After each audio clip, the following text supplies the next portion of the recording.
Pourquoi la sous-location Airbnb n'est pas faite pour toi? Pour réussir en sous-location professionnelle, il faut réunir un certain ensemble de compétences et avoir un mindset bien particulier. Ce n'est pas un business qui est fait pour tout le monde, qu'on se le dise. C'est pourquoi, dans cette vidéo, je vais te donner 7 raisons pour lesquelles la sous-location professionnelle n'est tout simplement pas faite pour toi. À la fin de cette vidéo, si tu te reconnais avec les principes que je vais évoquer, alors tu pourras être confiant sur le fait que tu es sur la bonne voie en faisant ce business. Et pour ceux qui ne me connaissent pas, je m'appelle Salah et j'ai construit un empire immobilier, une marque immobilière en sous-location professionnelle qui me rapportait jusqu'à 12 000 € par mois. Ceci en 2 ans. J'ai ensuite revendu cette société avec une plus-value à 6 chiffres et je suis parti vivre temporairement à Dubaï. C'était mon rêve. Je suis toujours présent dans la société de sous-location en tant que conseil et j'enseigne à mes élèves comment devenir libre grâce à la sous-location professionnelle. Allez, commençons sans plus tarder. Tout d'abord, on va voir dans cette vidéo le fait que lorsque l'on se pose la question pourquoi la sous-location n'est pas faite pour toi, cela intervient à 2 moments spécifiques, avant d'avoir l'appartement en sous-location ou après en phase gestion locative courte durée. Première raison, c'est le manque flagrant de connaissances juridiques. J'entends souvent « Salah, j'ai le bail, d'ailleurs on ne sait pas de quel bail il s'agit et je viens de créer ma société, mais je ne comprends pas.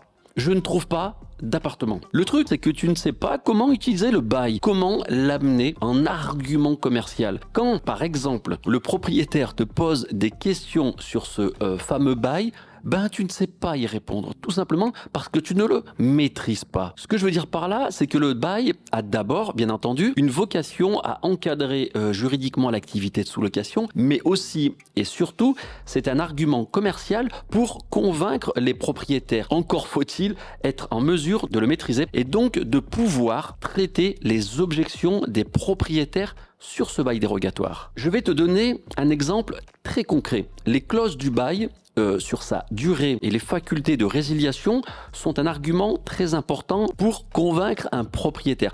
Mais si tu ne sais pas répondre au propriétaire sur une question précise de ces 2 clauses, là clairement le propriétaire va se dire cette personne que j'ai en face de moi ne maîtrise tout simplement pas son sujet. Donc c'est next pour toi. Il va te dire au revoir monsieur, sortez de mon appartement, vous ne savez pas de quoi vous parlez. La seconde raison pour laquelle la sous-location Airbnb n'est pas faite pour toi, c'est ton incapacité à passer à l'action. Donc là, on se place en amont de la recherche d'un appartement. Et j'ai même envie de te dire, ici, ce n'est pas que la sous-location qui n'est pas faite pour toi, c'est peut-être même l'idée de l'entrepreneuriat qui n'est pas faite pour toi. Concrètement, tu n'as pas les moyens de tes ambitions. Tu veux être libre financièrement, géographiquement, passer plus de temps avec ta famille, avec tes proches, voire même t'expatrier. Mais tu es tout le temps en mode procrastination. Et cette procrastination dans la recherche d'informations sur la sous-location professionnelle se manifeste par cette tendance à rester bloqué dans la phase de recherche,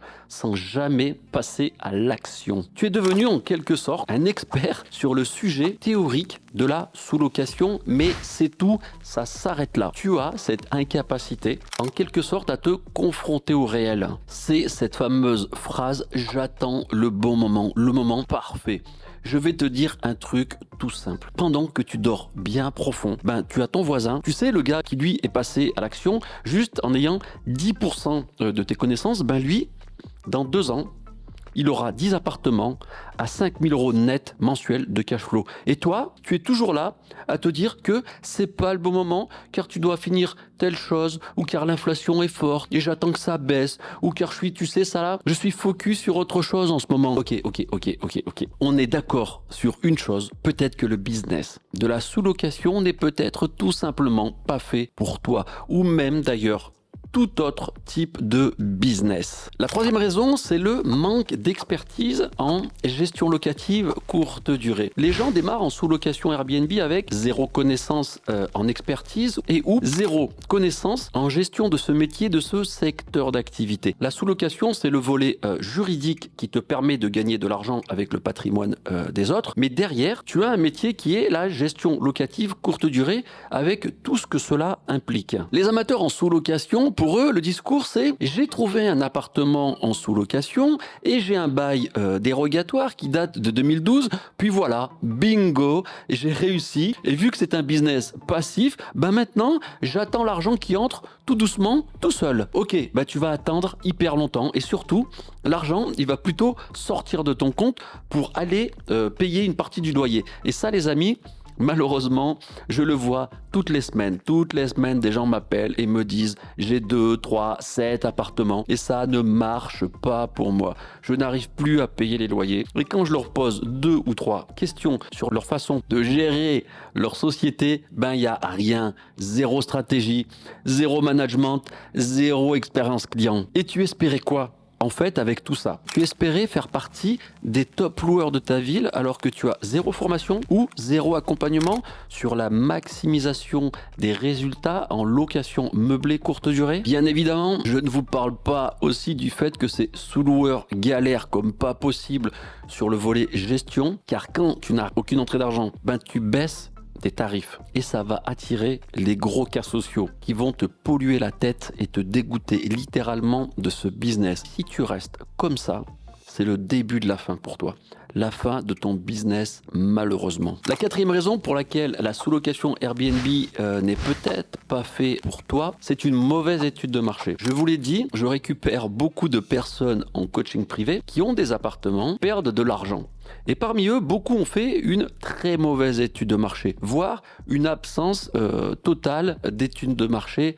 Ils ont rien fait, rien du tout. Quand je les interroge, avant de prendre cet appartement, étais-tu capable de savoir combien il allait te rapporter? Notamment, si le loyer que tu as proposé au propriétaire était un loyer raisonnable ou pas. La plupart ne savent pas répondre. Ils ont cru que la sous-location, c'est juste je prends un appartement, peu importe le loyer et l'emplacement, Airbnb va me ramener des voyageurs. Non, ça ne se passe pas comme ça. Donc concrètement, tu te lances dans un business que tu ne connaissais pas il y a 2 mois, tu investis du temps, de l'argent, de l'énergie, car il faut compter environ entre 2 et 2500 euros pour ton premier appart, et donc tu ne sais même pas combien il va te rapporter. Est-ce que tu penses que ce type de situation existe, on va dire, pour un restaurateur? Je prends un exemple. Une personne ouvre son restaurant.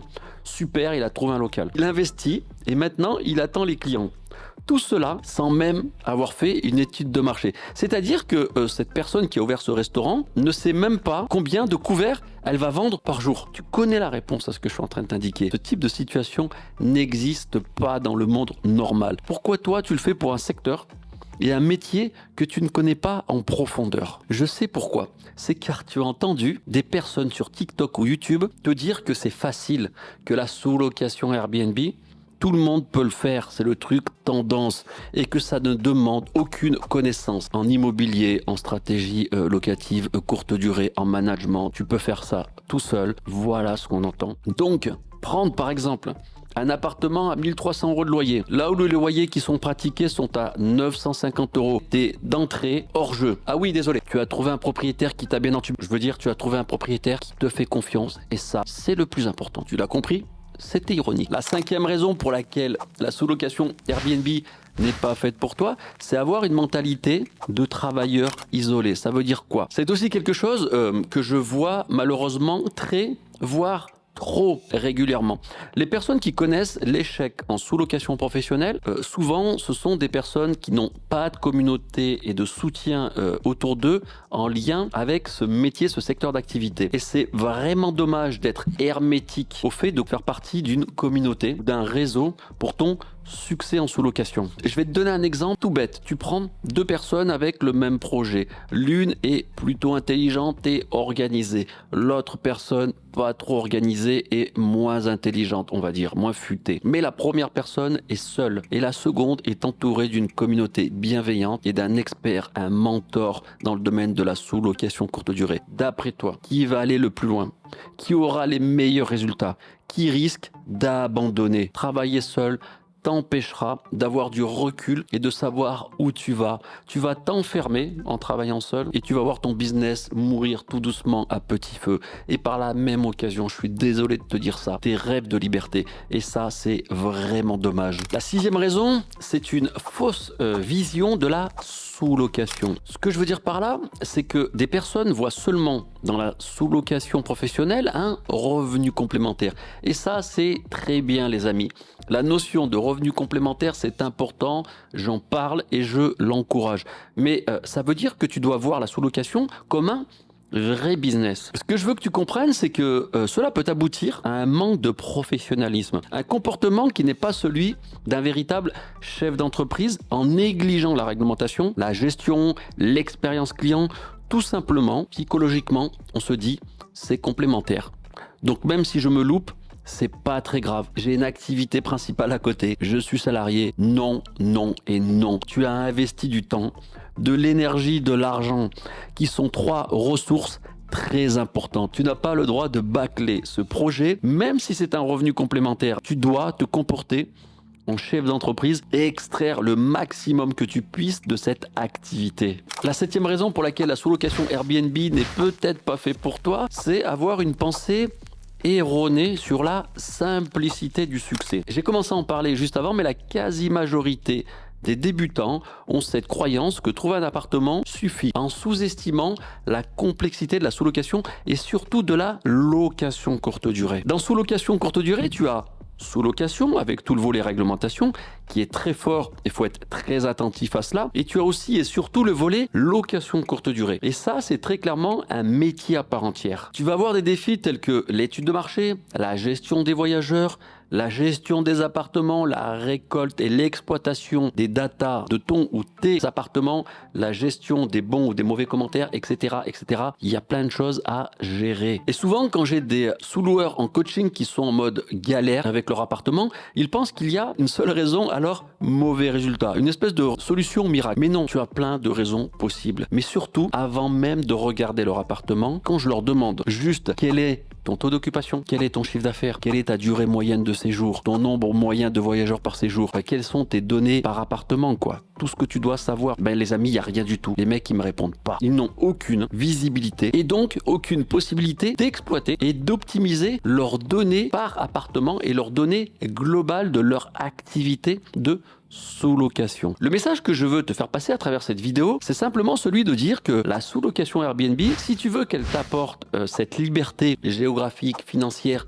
ou temporelle, tu dois l'analyser comme un secteur, un métier nouveau à part entière pour lequel tu dois te comporter en véritable chef d'entreprise, en mode business. Et faire l'impasse sur tout cela, à coup sûr, c'est le mur qui t'attend. Et je te dis pas ça pour te décourager, c'est pas l'objet de cette vidéo et de mon message. Je te dis juste que pour moi, parmi les très nombreuses personnes que j'accompagne et que j'ai accompagnées, c'est le bilan que je peux faire. Transition toute faite donc les amis. Si tu es prêt à te lancer dans la sous-location professionnelle ou si tu cherches à te comporter comme un véritable chef d'entreprise et faire partie des top sous-loueurs de ta ville, n'hésite pas à réserver un appel avec moi ou un membre de mon équipe pour un bilan personnalisé. Ensemble, nous allons élaborer un plan d'action sur mesure adapté à tes objectifs et à tes besoin. Clique sur le lien dans la description pour réserver ton appel. Et si tu veux approfondir davantage tes connaissances en sous-location professionnelle, clique